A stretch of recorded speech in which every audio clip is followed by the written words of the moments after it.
bridge that was not built just to connect two paths, but also works as a cosmic scale for satellites like Landsat. But the question is, how can a concrete bridge calibrate sensors flying in the sky? And is it being used only for science, or is there some other motive behind it? Seen from afar, it is just a thin line of concrete that slices through the water of Lake Pontchartrain for 24 miles. But for the sensors of Landsat satellites, this bridge is the world's biggest ruler. When a satellite like Landsat takes a picture from an altitude of 400 miles, it has to verify whether its sensors are correct or not. And for that, they need something on the ground that is perfectly straight and high contrast. But here comes the real twist. If this bridge is so precise and stable, then why, after every small hurricane or storm surge, do the local authorities here panic? Is this bridge as stable as it appears to NASA, or are there some cracks behind this concrete mask that are being hidden from the public? Today, we will unfold the layers of this 24-mile bridge. To understand this, we have to go back a little, to the time when in the 1950s, engineers first tried to stand in the middle of the lake. Engineers thought they would reach the bottom of the lake and build a foundation, but as soon as they operated the first pile driver, they realized their enemy was not wind or water, but liquid mud. The lake's bottom was so soft and organic that every time they drove the pile down, it would slip like mud and come out on the other side. The engineers' entire equipment was sinking into the mud. The budget was washing away in the water, and the threat of the project failing was looming over them. That is when a controversial decision was taken.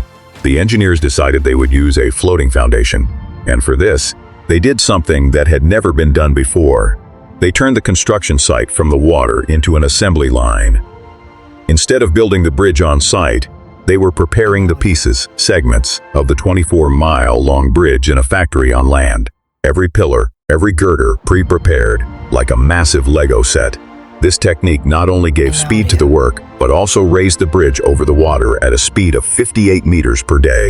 In 1956, when the first causeway opened, the world was amazed. But, as we know, no project in engineering is complete until it passes the test of nature. In 1965, Hurricane Betsy attacked Louisiana.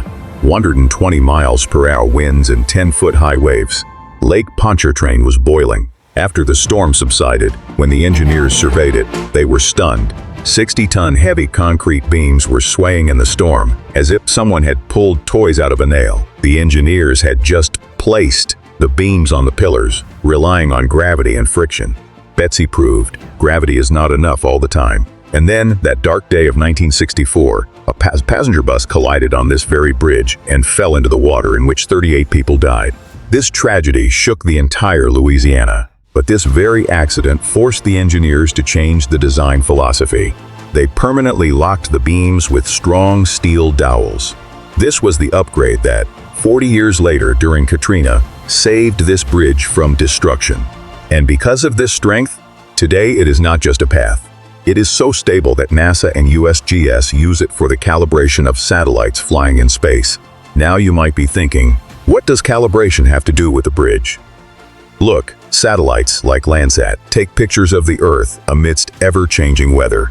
The data of these sensors is considered accurate only when it matches a known reference point present on the ground. This bridge tells them, look, this is the real ground. Adjust your settings according to this. Today, this causeway is the world's first bridge where AI-powered traffic monitoring takes place. It is not just concrete. It is a calibration anchor of America's space observation system. Its secret lies in its modular design, 9,500 pre-stressed concrete pillars, which have been kept in tension with steel cables so that they can slice through the waves of the water. And the most interesting thing, provision for thermal expansions has been kept in this bridge. In summers, the entire bridge expands in millimeters. If it had been made completely rigid, it would have broken somewhere or the other in the 24-mile length. Its breathing is its real strength. So, this is the story of the Lake Pontchartrain Causeway, a 24-mile path built by those who considered the impossible a challenge. This is a story of survival, learning from mistakes, and establishing a relationship with space. Friends, is there any such bridge or building near you or in your city whose story perhaps no one knows? Or any project that is still a mystery? Do let me know in the comments. I read your comments myself. Perhaps the next video will be on the topic suggested by you. In the next video, we will talk about such a mega project, which changed the map of the entire world, and its secret is even deeper than Lake Pontchartrain.